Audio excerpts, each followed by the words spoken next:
Точно ничего больше нету?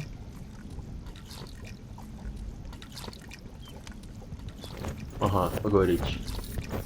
Do you know what Yonan wants? The maid gives you an amused look. She has often accused you of making things more complicated than necessary. Do you know what Yonan... The maid... Так. С ней поговорить. Понятненько.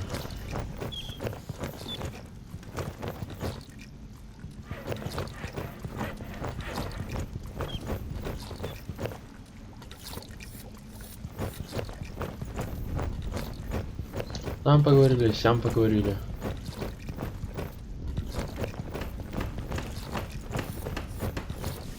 Lot Yonan's vaults are equipped with laboratories, a library, and private rooms for the famuli. Together with the forge, the kitchen, and the other utility rooms, it makes up quite an impressive complex. But compared to the courts of the other magi, the seat of power in Yonandar is small and modest.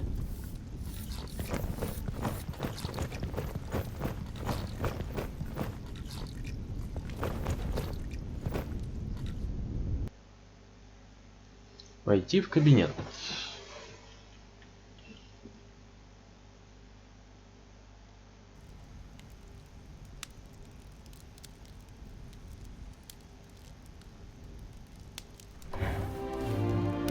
Master Yonan, Frala told me you wished to speak with me. Ah, Tungdil, come in. There is a bag over there in the cupboard. Take it out, please. It contains artifacts belonging to my former famulus Goren. I wish to return them to him. He's in Black Saddle, 300 miles away. 300 miles? That's a long journey. Who are you going to entrust with this? I was thinking of you. Me? There is no one better to take on this journey. You have acquired much knowledge. You are almost a scholar. You know more than most famuli about Girdlegard and its inhabitants. It is time for you to go out into the world and see it with your own eyes. With pleasure.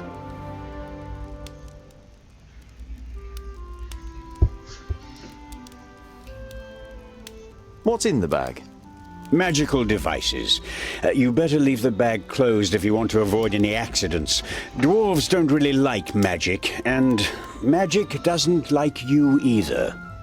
Rakus gave us so much craftsmanship that there's no space left in our bodies for magic. Strictly speaking, every time you've been too close to magic, it has ended in catastrophe. Perhaps I'll meet some dwarves on my travels. Yes, perhaps. But don't hold out too much hope. And be careful who you talk to. Not everyone out there likes dwarves. Yeah, goblins. They abduct baby dwarves and sell them to magi, from what I've heard. Not the best bit of business I've ever done. But what was I to do? The Longnoses threatened to throw you into the nearest river. Be on your guard. Look after the bag and don't lose it. May Palandiel be with you. And Vrakas too, of course. I'll set off immediately. I'll see you soon, Yonan.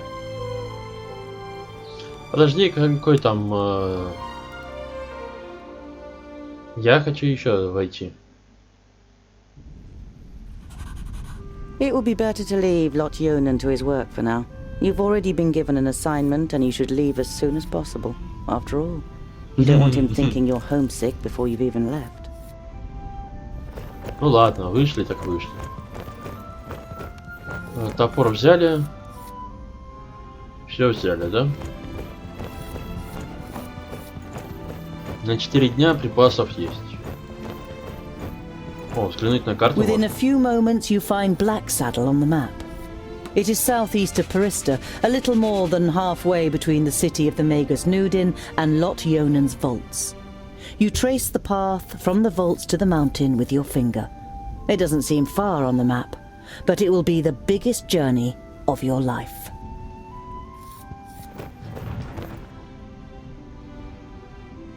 Новое место, да?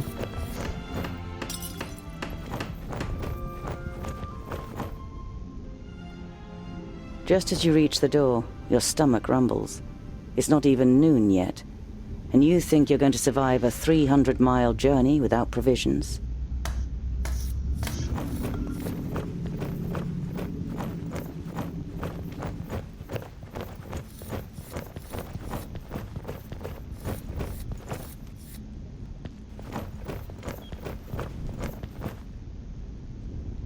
Hello, Frala.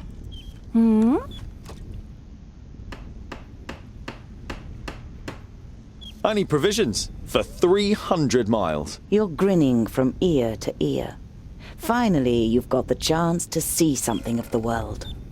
300? Tungdil, that's no errand. That's an epic journey. Wait, I've got just the right thing. But make sure the cook doesn't see. I'm going to Blacksaddle to return a few things to a former apprentice in Amagus. You pocket the rye bread, sausages, and ham. Enough food for the first few days of your journey. I've got a present for you. You take out a symbol of protection that you've carefully made from 3 horseshoe nails. It's not the finest jewellery in Girdlegard. One look at Frala's face makes it clear that it doesn't matter. She glows with happiness as she takes the pendant. For me? But why? Because you don't see me as an oddity, and you're like a little sister to me. You could have said, but you settle with a shrug and a crooked smile. Perhaps I'll even meet some dwarves on the way. Frala throws you a cautious glance. It's a tricky subject that you can't help but broach. There aren't dwarves down here. You're the only one in Idderslane, as far as we know. I know, but I can't just have been born out of a rock. Somewhere in the mountains, I have a clan. Maybe even a family. Yes. Maybe. Frala has reminded you more than once that Lot Yonan wrote to the dwarf clans and none of them were missing a dwarf boy. I have to go. I've got a long journey ahead of me. I wish you the blessing of Palandiel and Vrakas to protect you from all danger on your journey. Here, a talisman. Whenever you look at it, think of me. Frala winks at you mischievously. And of getting me a nice present.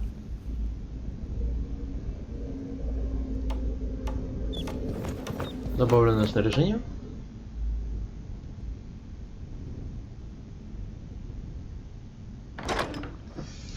Так, 75 опыта, навыки, упрямец. Получает бонусы к броне и урону. Так, кузнец, удар кузнеца, понятненько. Так, предметы.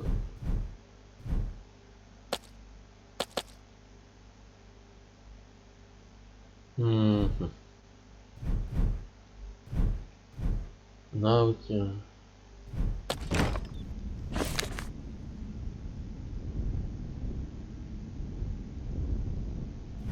Обычные задания, понятненько.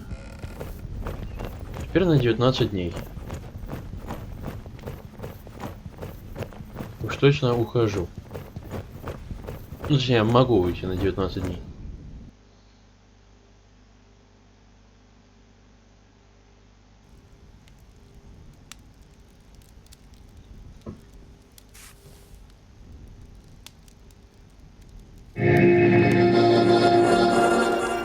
How nice to see you again, Lot Yonan. It must have been an age since we last met face to face. Nudin, welcome. Please, sit down. No, thank you, my friend. These are urgent matters, and I don't have much time. You must come to Leos Nudin immediately. The perished land is stirring. Are you sure? What makes you think that? I found out about 60 orbits ago, during a visit to the borders. Our magical barriers have weakened and become porous. The Elfar have left their land, and a huge horde of orcs have marched into Girdlegard. Were you able to strengthen the spell with your magic? No. I can't repair the damage alone. We need the combined power of the 6.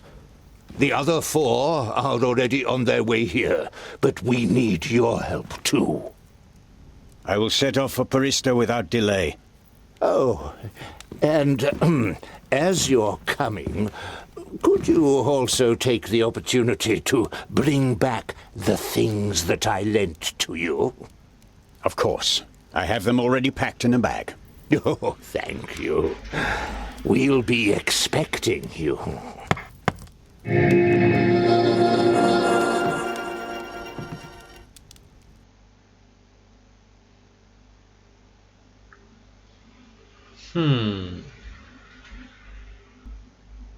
Utterly blinded by the sunlight, you squeeze your eyes tightly shut after only a few steps. The time spent underground has made you so sensitive to light that you're forced to seek shelter in the shade of a mighty oak.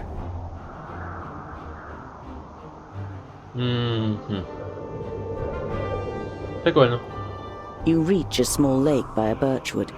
Your feet hurt and your eyes still sting in the unaccustomed sunlight. But a smile spreads across your face nonetheless. You've covered a decent distance on the first day of your big journey. You pitch your camp and lie down to sleep on the hard forest floor. When you awake in the morning, your legs are stiff and achy. Trying not to feel sorry for yourself, you throw your rucksack over your shoulder. You're a dwarf, and dwarves don't complain.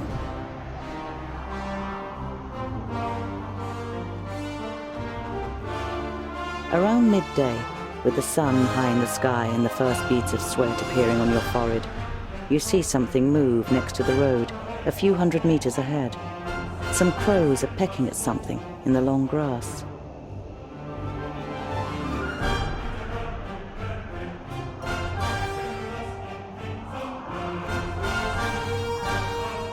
The creaking leather armor, the clattering rucksack, and a dwarf's inability to be quiet makes the crows flap around as you move from one bush to another.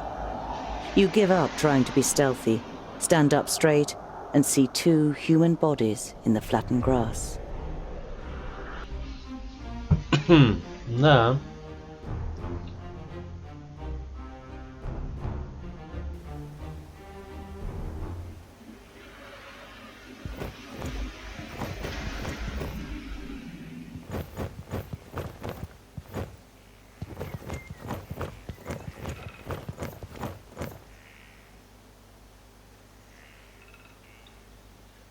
You don't see any signs of a struggle in the area where the corpses are lying.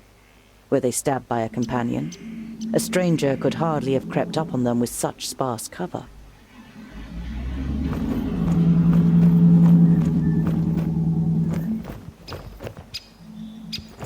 Ага.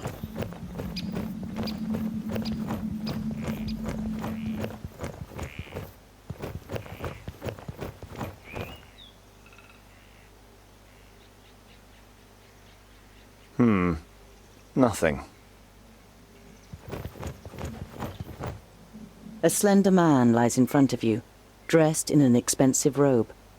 It is in the colors of Turgur the Fair-Faced, one of the 6 magi.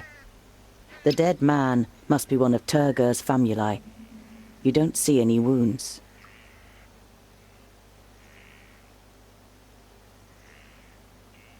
By Vracus. There are some narrow stab wounds in the man's chest. The cuts are too big to have been made by arrows, but too small for sword wounds.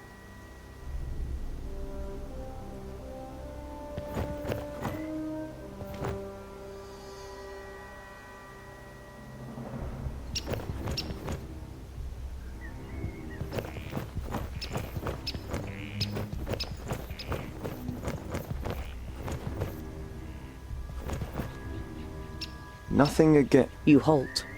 There is something. A rucksack?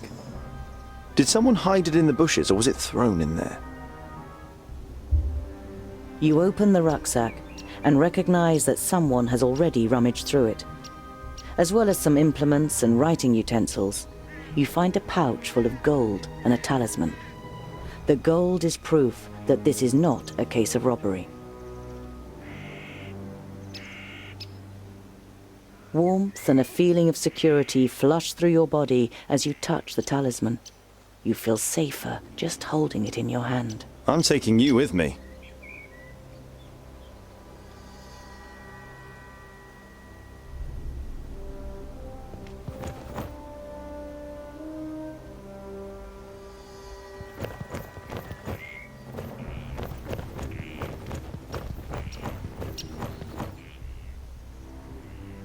You look down on a tall, broadly built man. He's wearing dark brown leather armor, that is strengthened with iron plates. There's a sword lying next to him. Was he trying to defend himself against something? Or someone? There is no blood on the sword.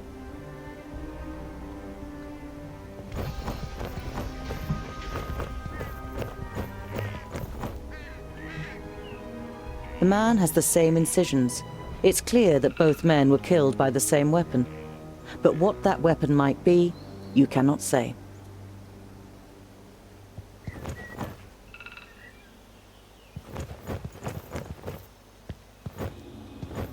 A rucksack that probably belonged to one of the dead. It seems to have been searched and then thrown away carelessly. You find a few implements, some provisions, and a map. A route is drawn on it from Parista, Nudin's capital, to Lotyonen's vaults.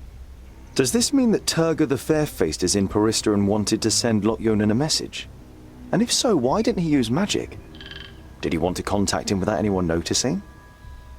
Why all this secrecy?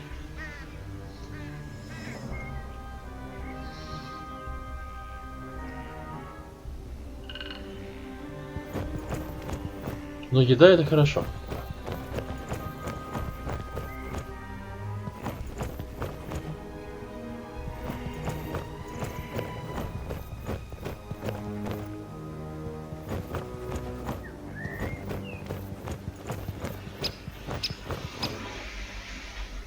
You scour the area once more and ask yourself what to do next.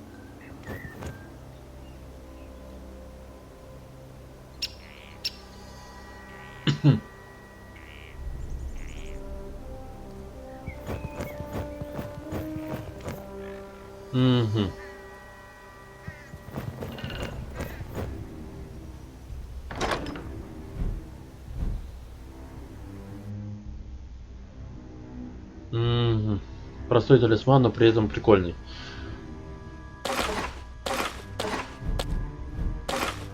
Ага.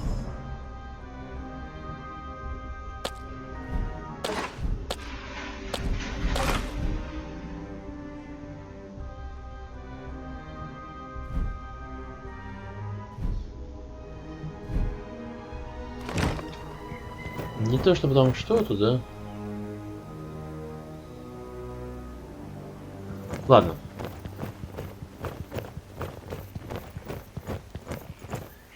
You scour the area once more and ask yourself what to do next. Похоронить тела и продолжить путешествие.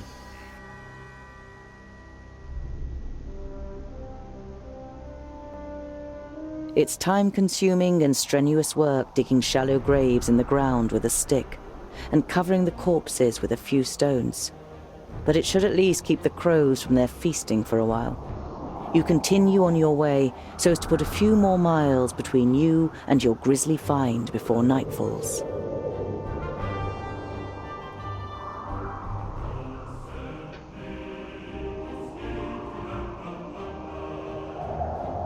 You see a flickering light through the trees some way from the path. It might come from a campfire.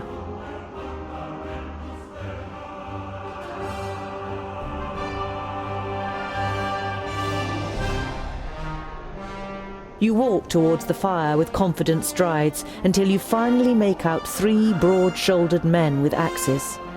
2 rabbits are sizzling over the fire. The men are joking with one another, but you can only understand the odd word. They haven't noticed you yet. You sneak up on the men until a thick branch breaks loudly under your boot. You realize, terrified, that the men's voices have fallen silent. The men jump up and grab their axes. Who's there?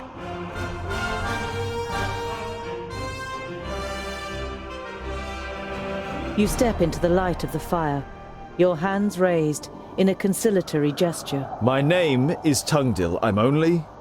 Well, I'll be. Is that a groundling? The men look you over suspiciously.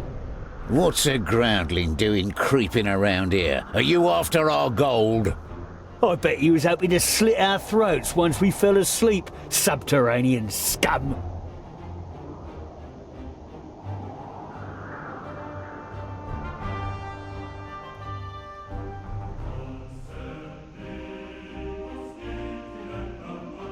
Your heart is pounding, and you confront the man a little more courageously than you feel. I'm no thief, and I'm certainly no murderer. I only wanted to see if... Pah! All groundlings are thieves and good-for-nothings. You find it difficult to take control of your voice again. Have you met many dwarves? Enough to know that you're all dirty thieves.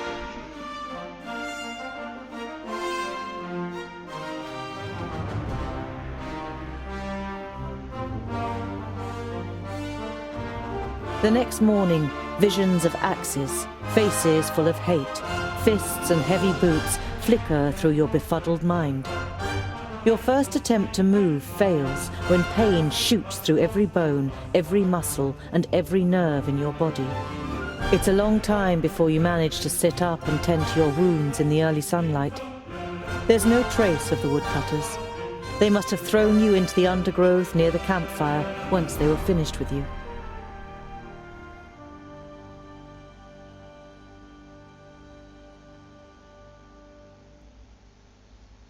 Да, печально.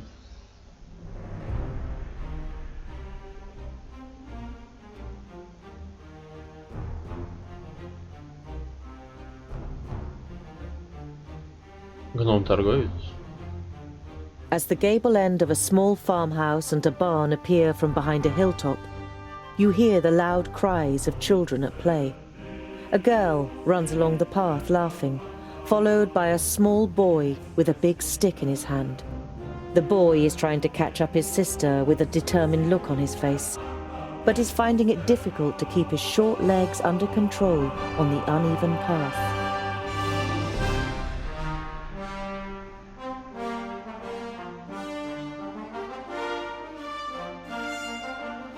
The boy trips and falls to the ground with a bump.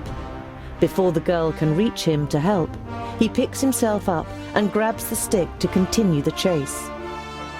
In doing so, he catches a glimpse of you, and his eyes grow wide. All he manages to say is, "There," as he points towards you with a chubby little finger. Now the girl has turned to face you too. Before you can say a word, she lifts her little brother up into her arms and runs screaming towards the farmhouse. Without rushing, you follow the children to the farmhouse into which they've disappeared. After a few moments, they reappear, accompanied by their parents. Their father is a thick-set man with grey hair. I am Opatia. This is my wife, Remsa. The blonde woman nods a greeting almost imperceptibly and clasps her daughter tightly to her. She looks you over with an anxious expression. It's a pleasure to meet you.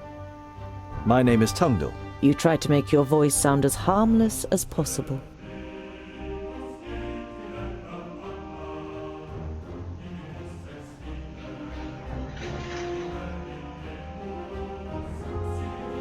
I'm sorry if I scared your wife and children. The man waves dismissively. No. It's just that my fair woman is especially jumpy these days. The orcs have been spotted near Calmstead. You should take it more seriously. The farmer's wife clutches her daughter even tighter before the girl finally protests.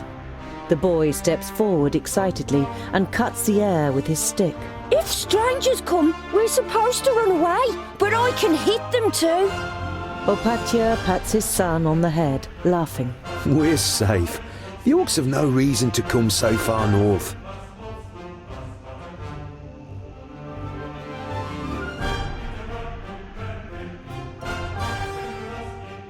Over the last few days, have you seen two travellers heading east? Opatia looks at his wife, but she shakes her head. Why do you ask?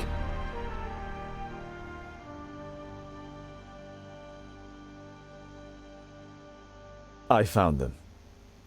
Two dead bodies on the side of the road. A good day's march east from here. Dead bodies? She hastily covers her son's ears. Was it orcs? Remsa, what would orcs be doing up here? It was probably just bandits. Wouldn't it be better to move to one of the bigger villages if there are orcs around? The farm is our livelihood. We can't just leave the place. The fields don't look after themselves. King Tilligorn's cavalry will take care of the orcs, or Lord Yonan and his magi. but the cavalry can't be everywhere at once. Even a handful of orcs would be enough to finish us. Once the seeds are planted, I'll build the hideaway, just as you wish. But what use is a hideaway if we've nothing to eat in the autumn?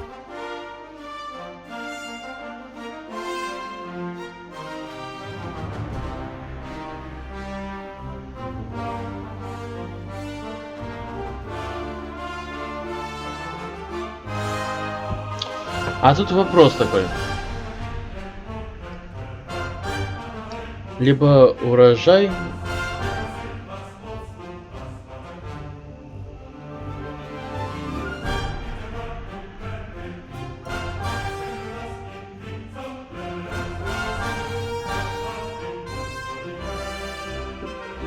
We can't be sure whether the orcs will come here, but what is for certain is that you will starve without a harvest.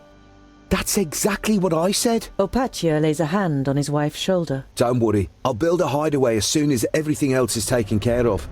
But Trust me, even the good dwarf here says it is so. And if anyone knows about orcs, then it's the dwarves. Remsa nods slowly, then looks towards the ground glumly. If you say so. You bid farewell and set off on your way. The children follow you for a while, before saying their goodbyes in laughter and running back towards the farm. Что-то мне подсказывает.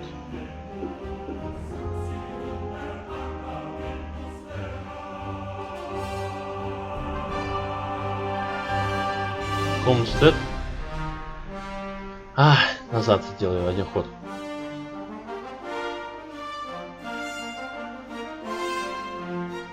You look down on a large village on the banks of the Warder. Some of the village is built on stilts in the river. A wooden bridge spans the fast-flowing water. A huge wooden palisade has been erected to protect the village from attack.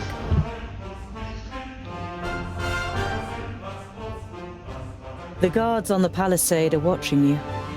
Their armor looks well cared for and well made. The smith who made them knew what he was doing. You conclude that the men depend on the protection the armor offers and aren't just wearing them to look good. They're certainly not villagers.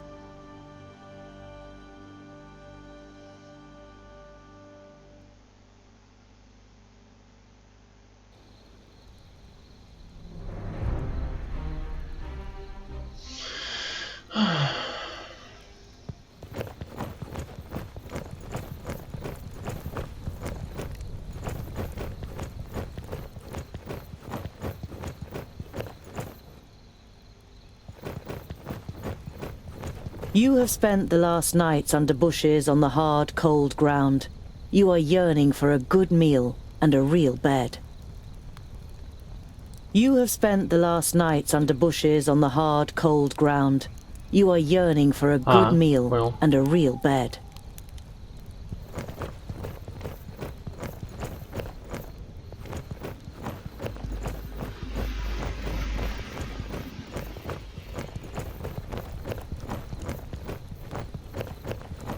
Просто хочу осмотреть территорию.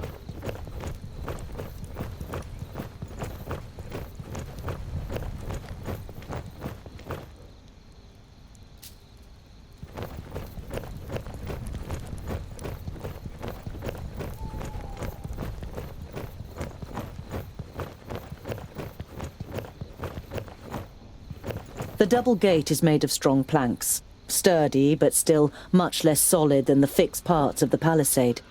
Security has been forgone here for practical reasons. Never a good idea when building fortifications. Some of the guards begin to whisper as you near the gate. Hello up there! What brings you to fair good water? And have you seen any orcs on your travels, groundling? The man leaning over the palisade eyes you up and down carefully.